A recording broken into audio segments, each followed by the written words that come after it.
বেটি, তুই যেই এক সাওয়ারির উপরে চলে এসেছিলে, এটা কি তোমার সেই সাওয়ারি নয়? কেন এত দ্রুত গতিতে দৌড়াতে চলে যাচ্ছে?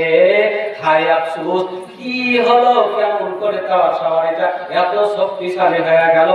ওই সাওয়ারিটাই না আল্লাহ পাক রব্বুল আলামিনের হুকুমে অন্য সাওয়ারি পেয়ে গেছে, না আল্লাহর হুকুমে এই ভালো এই শিশুটির কারণে তার সাওয়ারিটা শক্তিমান হয়ে গেছে।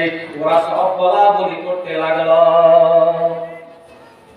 আবু জুহাইরের বেটি হালিমা বলছেন, আমার দিদিরা বোনেরা, আমি যেই গাড়িটার উপরে সওয়ার হয়েছিলাম আমার গোটায় আরে গোটায় বলছে, হ্যাঁ।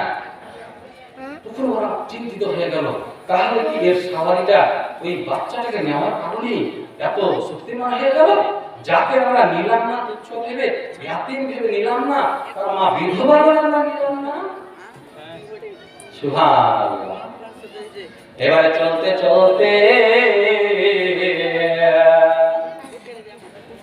সব আগে আবু জুহাইরের বেটি হালিমা কাবিলায়ে বানু সাদ এসে পৌঁছে গেলেন।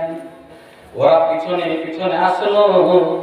এবারে পৌঁছে গিয়ে তিনি বলছেন, আমি আমার সাওয়ারির উপর থেকে নামলাম, আর নামার সাথে সাথে আমি হাত মুখ ধুলাম, আর ধুয়ে আমি অনুভব করছি তারিখে মেসামে দিয়েছে আকরাবালা আলাইহি সাবিয়াহি, আমি যেমনই সাওয়ারির উপর থেকে নেমে হাত মুখ ধুয়েছি, আমি আমার মনে হচ্ছে যে আমার স্তন দুটো যেন তার দিকে উমড়ে উমড়ে চলে যাবে। বরকত দেখেন, সাওয়ারির উপরে চড়া থেকে বরকত শুরু হয়ে গেছে, মনে হচ্ছে চলে যাচ্ছে উমরে। আমি তাড়াতাড়ি করে মুহাম্মদুর রাসূলুল্লাহ সাল্লাল্লাহু আলাইহি ওয়াসাল্লামকে আমার ডান বুকে থেকে নিলাম। আল্লাহর নবী দুধ পান করলেন, আসুদা হয়ে দুধ পান করলেন। তবু আমি ভাবলাম যে ফিজানটা পেট ধরেছে কিনা, একটু ডান দিক থেকে বাম দিকে লাগাই। বাম দিকে যখন লাগিয়েছি, হালিমা বলছেন আল্লাহর নবী মুহাম্মদুর রাসূলুল্লাহ সাল্লাল্লাহু আলাইহি ওয়াসাল্লাম আমার ডান স্তনটা গ্রহণ করলেন, কিন্তু বামটা করলেন না। কেন করলেন না বলেন তো? যে তার একটা বাচ্চা ছিল, জন্মের দিন থেকে আল্লাহ তাকে ইরশাদ দিয়েছিলেন তো, যে আমি যদি দুটো থেকে দুধ পান করিনি, আমার দুধ ভাই আব্দুল্লাহ কি খাবে? এই জন্য তিনি একটা থেকে দুধ পান করেছেন। বলে সুবহানাল্লাহ, বরকত দেখেন। তার বাড়িতে একটা উটনি ছিল,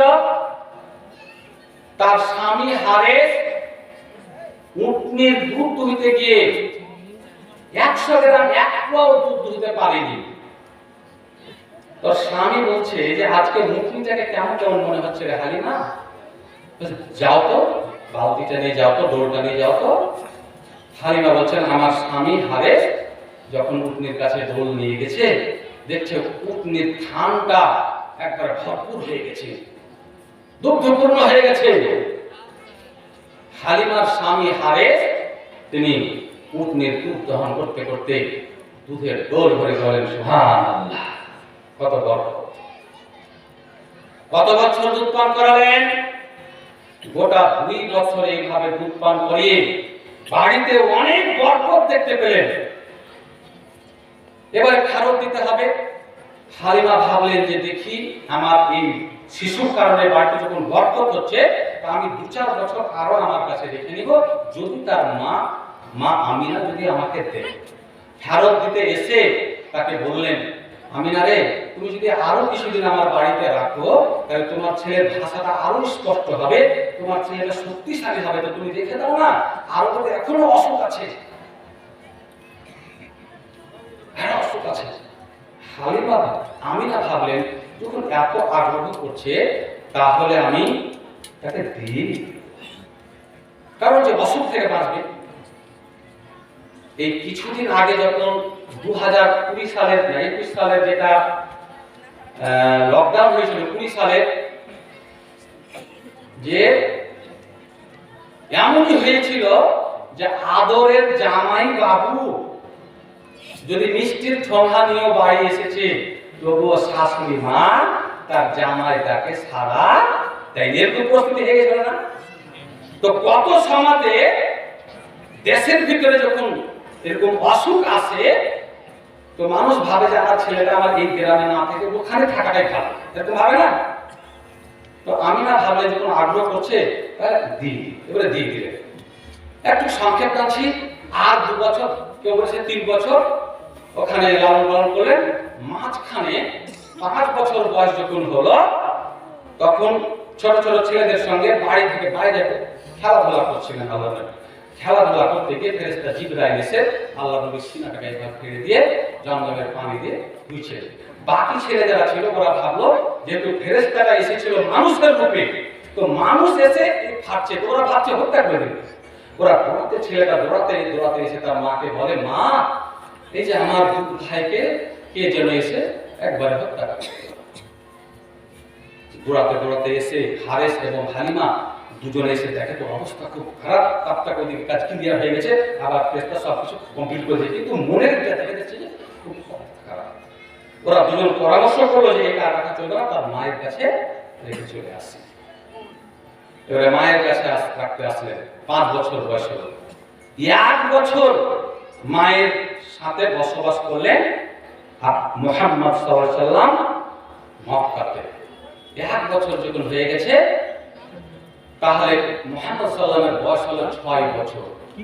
এই 6 বছর বয়স যখন হলো, তো মুহাম্মদ সাল্লাল্লাহু আলাইহি ওয়াসাল্লামের মা আমিনার মনে আবেগ আসলো। কি আবেগ আসলো? আহা, আমার স্বামী মদিনায় এসে মারা গেছেন, আমার স্বামীকে মকামে আবওয়াতে দাফন করা হয়েছে। এত সুন্দর চেহারা সন্তান আমি পেয়েছি, তার বাবা যদি বেঁচে থাকতো কতই না আদর করতো। আল্লাহ তোমাকে যা ভালো লেগেছে, সারা দুনিয়ার মানুষের কাছে তা ভালো।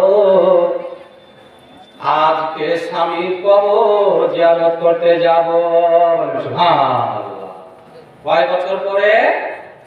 6 বছর পরে মা আমিনার মনে আসলো, স্বামীকে কে গোসল দেওয়ালো, কে কাপড় পরালো, কে খাটিয়াতে করে উঠিয়ে নিয়ে গেল, কিছুই দেখতে পেলাম না। কোথায় স্বামী দাফন কাফন হয়ে আছে এটাও জানতে পারলাম না। তো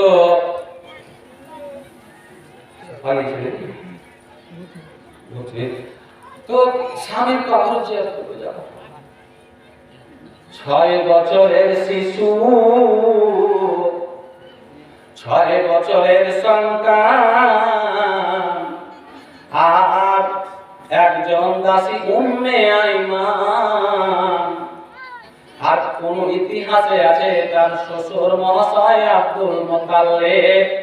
এই 4 জন লোক মা আমিনা এই সহ 4 জন লোক মদিনায় আসলেন। উদ্দেশ্য ছিল আমি আমার স্বামীর কবরটাকে দেখব। এই উদ্দেশ্যে মদিনা আসলেন, স্বামীর কবর দেখলেন, স্বামীর কবর জিয়ারত করলেন। মনের ভিতরে আসলো আমার স্বামী এই মাটিতে শুয়ে আছে। বলে সুবহানাল্লাহ।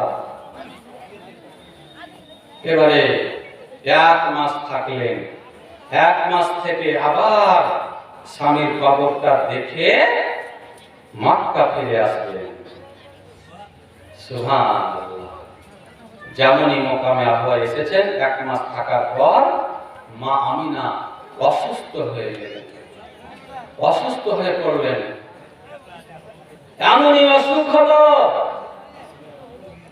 6 বছরের সন্তানকে রেখে মদিনাতে মা আমিনাও মারা গেলেন, ইন্তিকাল করে। বলেন সুবহানাল্লাহ। মা আমিনা জানেন না যে আমি জীবনের মতো মা মক্কা থেকে মদিনা চলে গেলাম, সঙ্গে সেরকম উপযুক্ত কোন জিনিস নিয়ে যাইনি, কয়েকদিন থাকে চলে আসে, এমন কোন কাপড় নিয়ে যায়নি। যদি তিনি জানতেন কাফনের কাপড় নিয়ে আসতেন, তিনি তো জানেন না স্বামী কবর জিয়ারত করতে গিয়ে সেখানে মারা যাব। মা আমিনা মারা গেলেন, ওই মদিনার মানুষেরা তাকে কাফন কাপড় করবে,